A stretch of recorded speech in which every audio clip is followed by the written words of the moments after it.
Yeah, I'm Justin Van Zuden, the screen name STL Cardinals 84 in the daily fantasy world, and I've been involved here at RotoGrinders for about 5 or 6 years now. Do a lot of stuff with our golf content, which I have a lot of fun with. I also do a lot of MLB content as well, the lineup HQ tags, things of that nature, expert surveys, value rankings, and involved in the media side as well with our Grinders live shows and with our SiriusXM fantasy shows. On Friday, May 4th of 2018, I won $100,000 on FanDuel and $25,000 on DraftKings, so it was a great night for me. Yeah, so I just had the one entry into the DraftKings, the $888 buy-in, and I was pretty set that that was going to be my only lineup for the night.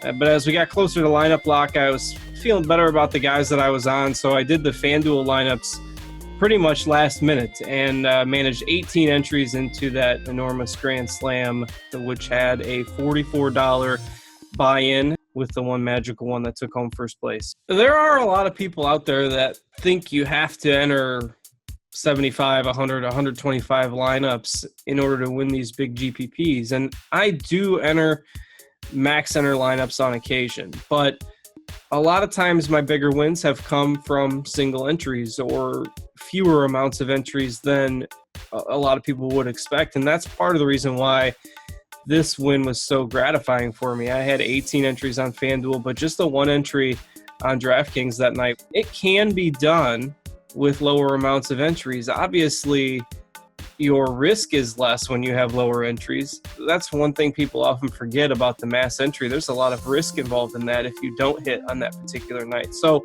sure, your odds of winning are lower just in terms of numbers if you have fewer entries, but it also forces you to move to those optimal plays, or what you believe are the optimal plays, a little more closely. I really liked the Twins on Friday and kind of gained steam on that throughout the day. They were facing a pitcher from the White Sox by the name of Carson Fulmer, who really just didn't have good numbers under the surface. He'd been pitching fairly well, but the advanced stats told a little bit of a different story.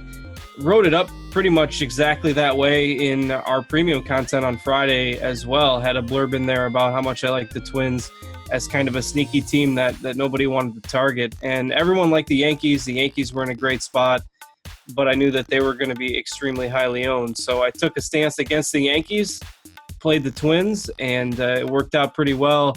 And then Garrett Cole was the pitcher that I was on. Really liked him, tagged him in our premium content as well on Friday. And every lineup that I did had a bunch of Twins batters plus Garrett Cole at pitcher on Friday, and that was the perfect combination. Garrett Cole ended up with 16 strikeouts and a big performance on the mound too. So it was a great combo. Part of the reason I like doing some of our premium content so much is because it kind of forces you to get an earlier start on your day and getting the research in and getting stuff populated so that the users of the site can see it. And, it really makes me get a head start, whether it's the night before I go to bed or first thing in the morning, getting stuff organized and getting my thoughts down in writing a little bit. And then I can kind of examine the other content. Of course, Dave Potts and I combined to do the big MLB article, premium article on the site. I do it on the weekends and he does it during the week. So I know how good he is with the content. I always read his article to see if my thoughts kind of jive with his. And then you can get a pulse for projected ownership throughout the day based on who people are writing up in the expert survey, what our projected ownership tool, it's another valuable premium tool, what that looks like, and refine the process that way based on kind of how it looks like other people are thinking for the day as well. So all the stuff kind of in conjunction works great. And then if I have time in the afternoons, I'll try to check out the Grinders live shows or the Crunch Time if I'm not on the SiriusXM show myself that night. But really good stuff, and it's there and available to you, especially for the premium subscribers. And it's kind of silly not to use it when it's there, even though I like to trust my own research process. There's often things that slip through the cracks, and finding those other nuggets of information with our other content is extremely valuable.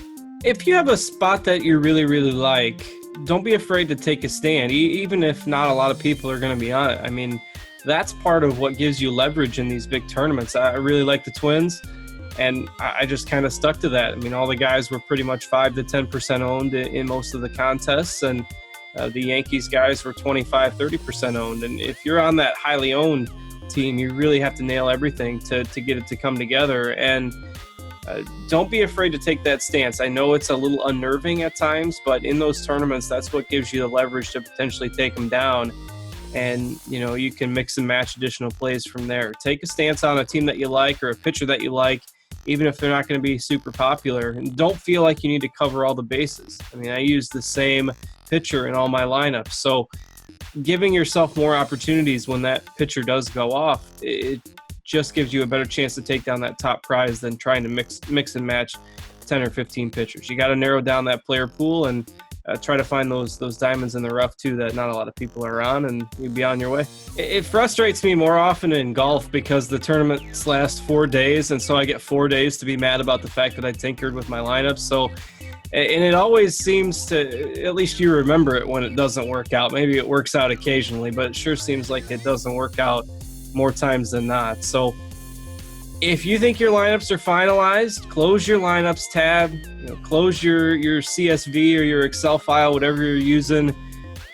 Monitor the lineups to make sure things aren't changing or weather's not changing, what have you, and just stick with them once you've got them built. It's easy to second guess yourself or really get into the group think, if you're watching shows or talking to other people, but it goes along with the other things that I've mentioned. Just make sure you stick to your gut if you've got a stance that you're really high on, and more times than not, the tinkering will hurt you in the long run. So don't be afraid to take that stand and have some intestinal fortitude there, and you'll be better off for it. Another thing to note is that we're going to be doing another DFS tutorial webinar here in a few weeks. Chris Jimino did one back in April that was immensely helpful to a lot of people.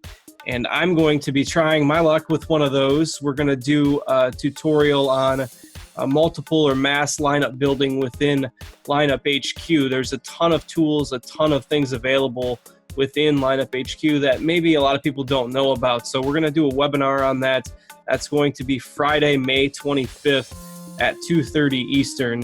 We'll do about a 30 to 45-minute webinar with some live Q&A about building multiple lineups within Lineup HQ, whether it's stacking or narrowing down your player pool, your pitchers, your hitters, wherever that may lead us and wherever the questions take us. We'll be going through that, and I will be doing that on Friday, May 25th in the afternoon before our live shows that day. So be sure to check that out, and we look forward to it to be a lot of fun.